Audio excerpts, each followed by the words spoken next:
तो फिल्म की शुरुआत होती है मेडन नाम की एक लड़की से, जिसके डैड बहुत ज़्यादा बीमार थे। वो कैंसर पेशेंट थे और जल्द ही मरने वाले थे, जिसकी वजह से मेगन बहुत ज़्यादा दुखी भी रहती थी और वो चाहती थी कि किसी तरह से उसके डैड का इलाज हो सके। उनका ख्याल रखने के लिए उसने अपनी जॉब तक छोड़ दी थी। इस टाइम वो हर तरीका आजमा रही थी अपने डैड को ठीक करने का, जबकि दूसरी तरफ उसकी मॉम थी जो उसके डैड को ठीक करने के लिए ब्लैक मैजिक का यानी काले जादू का इस्तेमाल करने की कोशिश करती थी। कभी वो उनके बेड के नीचे इंसानी दांत रख देती थी, तो कभी हड्डियां, और इन चीज़ों से मेडन को बहुत ज़्यादा गुस्सा आता था। वो इनकी ये सारी चीज़ें उठाकर डस्टबिन में फेंक दिया करती थी। यहाँ तक कि मेडन की मॉम तो अपनी दोस्त के कहने पर अपने हस्बैंड को अजीबो-गरीब पोर्शंस भी पिलाने लगी थी, और मेगन को अपनी मॉम पर गुस्सा आता था कि वो इतनी पढ़ी-लिखी होने के बावजूद ये सब कैसे कर सकती हैं। मेगन और मेगन के डैड की नर्स को लगता था कि उसके डैड की हालत इसीलिए ठीक नहीं हो पा रही क्योंकि उसकी मॉम उसके डैड के साथ अजीबो-गरीब एक्सपेरिमेंट करती हैं। हमें पता चलता है कि मेगन के हाथ में भी कुछ मसले चल रहे थे। उसे पैसों की ज़रूरत थी जो पैसे उसे उसके डैड देने वाले थे, लेकिन अब बीमारी की वजह से सारे पैसे उसके मॉम के हाथ में चले गए थे और उसे समझ नहीं आ रही थी कि डैड के बीमार होते हुए वो अपनी मॉम से किस तरह पैसे माँगे। बहुत हिम्मत करके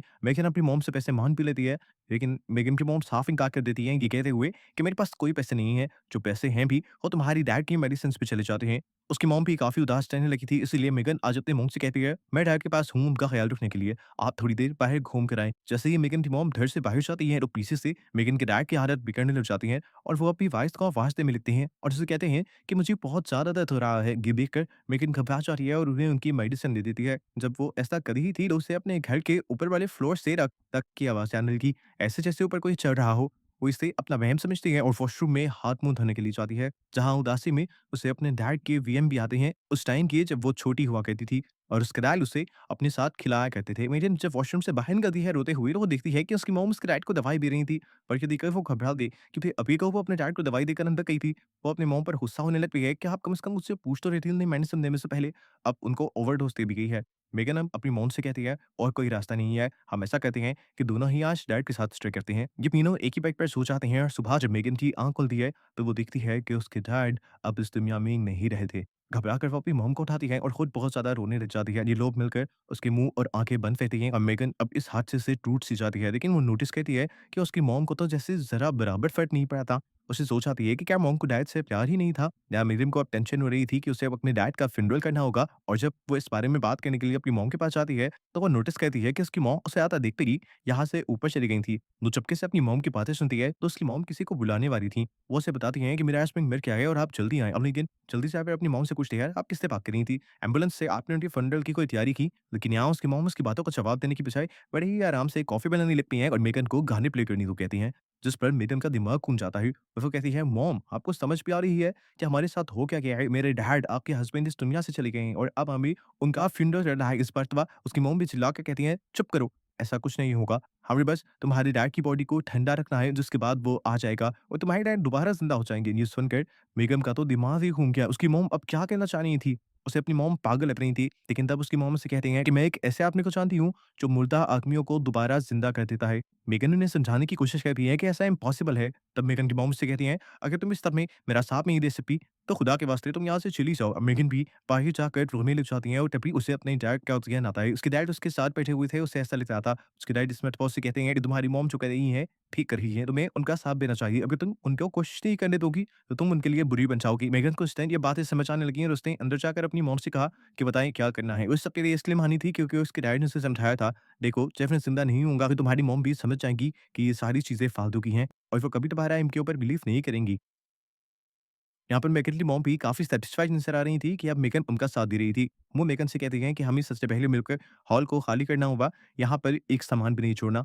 हॉल को खाली करने के बाद ये लोग पूरे घर की विंडोज़ को अच्छे तरीके से ढक देते हैं, ताकि इनके घर में रोशनी ना जाए। सारी खिड़कियाँ रखने के बाद जब वो शीशे ढक गई थी, तो उसे एक शीशे में सारा दिखाई दिया। जैसे ही उसने पीछे मुड़कर देखा, तो पीछे कोई भी नहीं था। उसने दोबारा शीशे में देखा, तो अब वो सारे कई ज़्यादा हो गए थे। उसे लाइट ऑन की, तो दोबारा वहाँ पर कोई भी नहीं था। डरते हुए उसने सारे शीशों के ऊपर भी कपड़ा डाल दिया। जैसा उसकी मॉम ने उससे कहा था। इसके बाद मेगन की मॉम उसे खास किस्म का सूट देती हैं, जिसे मेगन पहन लेती है। जिसके बाद ये लोग उसी आदमी का इंतज़ार करने लगते हैं, घंटों गुस्सा चाहते हैं। जब वो नहीं आता, तो मेगन अपनी मॉम पर गुस्सा होने लगती है कि मेरा ख्याल है वो सब लोग फेक हैं। ये सुनकर मेगन की मॉम को भी गुस्सा हो जाता है और वो उससे कहती हैं, तुम यहाँ से दफ़ा हो जाओ। तुम चाहते ही नहीं हो कि तुम्हारे डैड ज़िंदा हों। तुम मेरा साथ नहीं देना चाहती, तुम यहाँ रुकी भी इसीलिए हो कि किसी तरह तुम मेरा काम रोक सको। अभी इन दोनों की बहस ही चल रही थी कि एकदम से वो आदमी घर के अंदर भी आ गया। वो कहाँ से आया था, कहाँ से नहीं, मेगन को नहीं पता चला। आते ही आते ही उसने मेगन को अजीब नज़र से देखा और फिर मेगन की मॉम से कहा कि तुम्हारे हस्बैंड का जितना भी सामान था जिससे उसे लगाव था, उस सारे सामान को पहले जला दो। उस आदमी के कहने के मुताबिक बारबरा यानी मेगन की मॉम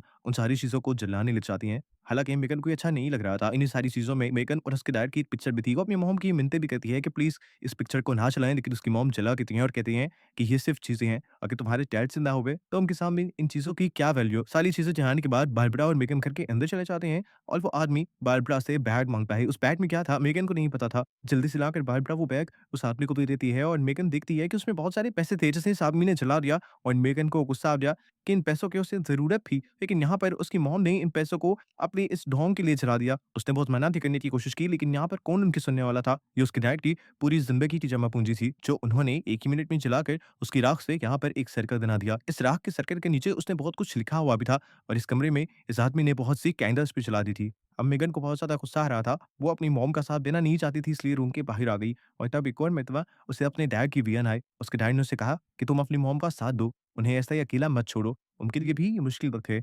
अमेरिकन जब बंदा चाहती है वो उसे उस सर्कल के अंदर बुला लेना चाहता है। वो आदमी बताता है कि ये सर्कल एक प्रोटेक्शन है। मेगन पूछती है किस तरह की प्रोटेक्शन? तो उसकी मॉम कहते हैं कि तुम्हारे डैड को बुलाने के लिए हम एक रिचुअल करने वाले हैं, जिसमें तुम्हारे डैड की डेड बॉडी को इस सर्कल के अंदर रख के हमें एक कुर्बानी देनी होगी और वो सैक्रिफाइस करने के बाद हम यहाँ से सोल्स की दुनिया में पहुँच जाएँगे, जहाँ पर बहुत सारी सोल्स हम पे हमला करने की कोशिश करेंगी और ये सर्कल उन्हीं सोल्स से हमें बचाएगा और वहाँ जाकर हमें अपने आप को उन सोल्स से बचाना होगा और एक और कुर्बानी देनी होगी, जिसके बाद हम तुम्हारे डैड की सोल को लेकर यहाँ इस दुनिया में वापस आ जाएँगे और तुम्हारे डैड ज़िंदा हो जाएँगे। अब वो आदमी अपना रिचुअल स्टार्ट कर देता है।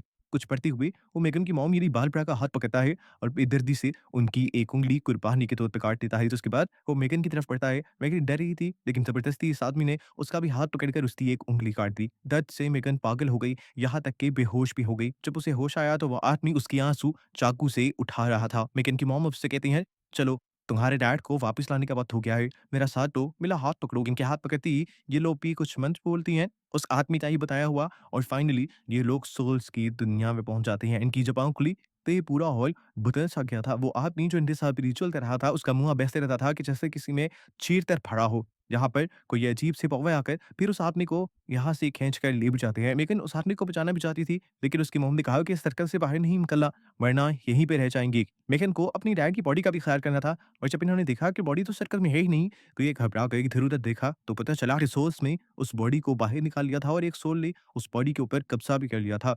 अब यहाँ की सोल्स बारबरा और मेगन दोनों के ऊपर भी हमला करके उन्हें भी खाना चाहती थीं। ये चीज़ मेगन और बारबरा को नहीं पता थी। वो सिर्फ़ अपने डैड की बॉडी को वापस सर्कल में लाना चाहती थी, जिसके लिए इन्हें सबसे पहले उस सोल को भटकाना था, जो उनकी डैड की बॉडी के पास था। बारबरा सोल को भटकाने के लिए अपनी एक उँगली काट दी थी और खून निकालते हुए वो सोल से कह रही थी, "आओ, तुम मेरे पास आ जाओ।" ये सोल उसके हस्बैंड की बॉडी के अंदर थी। वो उस बॉडी को सर्कल के अंदर लाना चाहती थी, लेकिन सोल इन सर्कल के अंदर नहीं आ सकती थी। अपने हस्बैंड को इस सर्कल के अंदर लाने के चक्कर में गलती से बारबरा का पाँव उस सर्कल से बाहर निकल जाता है और फ़ौरन ही यहाँ की सोल्स उसे खींचकर बाहर निकाल देती हैं और इस तरह उसकी भी जान खतरे में पड़ जाती है। ये देखते हुए मेरन को भी बुरी तरह डर लगने लगा था। वो रोने लगी थी। वो अपने मॉम-डैड को पुकारती है, मदद के लिए यहाँ किसी को पुकारती है, लेकिन यहाँ कोई नहीं आ रहा था। उसकी मॉम को इन सोल्स ने मार डाला था, जिनका खून अब उसके दायरे के इर्द-गिर्द भी था। मेगन यहाँ लगातार रोती रहती है और उससे इर्द-गिर्द बहुत सारे सोल्स की भयानक हँसी की आवाज़ें आती रहती हैं। रोते-रोते मेगन को याद आता है कि उसकी मॉम ने कहा था कि उन्हें सोल्स की दुनिया में जाकर एक और कुर्बानी देनी है, जिससे वो वापस इंसानी दुनिया में आ जाएँगी। ये याद आता ही वो पास पड़ा एक चाकू उठाकर अपनी एक और उँगली भी काट देती है। उसे बहुत ज़्यादा दर्द भी होता है, लेकिन यहाँ पर वो वापस इंसानी दुनिया में नहीं चाहती। उसकी ये कुर्बानी बेकार हो जाती है। उसे समझ नहीं आ रहा था कि उसके साथ क्या हो रहा है। इर्द-गिर्द सारी सोल्स की हँसी उसे सुनाई दे रही थी। उसे डर लगने लगा था। तभी उसे याद आता है कि जिस फर्श पे वो बैठी हुई है, वो लकड़ी का बना हुआ है। अब वो चाकू से इस फर्श को तोड़ने लग जाती है और नीचे देखती है कि फाइनली वहाँ से इंसानी दुनिया की रोशनी आ रही थी। तेज़ी से वो फर्श को तोड़कर उस दुनिया में चली जाती है। लेकिन क्या दिखती है कि ये दुनिया इंसानी दुनिया तो थी, लेकिन उसकी यादों की दुनिया थी, जहाँ से उसका निकलना बहुत ज़्यादा मुश्किल था। ये सब जानते हुए वो बेहोश हो जाती है और जब उसे होश आता है, तो वो दोबारा उसी फ्लोर पे, उसी दायरे के अंदर थी। उसके सामने अब उसकी मॉम बैठी हुई थी, सर्कल के दूसरी तरफ और वो भी अब एक डीमन बन चुकी थी, एक शैतान बन चुकी थी। ये देखते हुए मेगन टूट जाती है और अपने मॉम से कहती है, "आएँ, आएँ, मुझे खा लें।" और ये कहते ही वो सर्कल से बाहर निकलकर अपनी मॉम की तरफ जाने लगती है और तभी एक ज़ोरदार रोशनी उसकी आँखों में टकराती है और जब वो आँखें खोलती है, तो देखती है कि वो अब अपनी असली दुनिया में आ चुकी थी। असल में तीसरी कुर्बानी उसे अपनी जान की ही देनी थी। यहाँ वो इस दुनिया में अकेली ही आ पाई थी और बस इसे ही दिखाते हुए ये कहानी यहाँ खत्म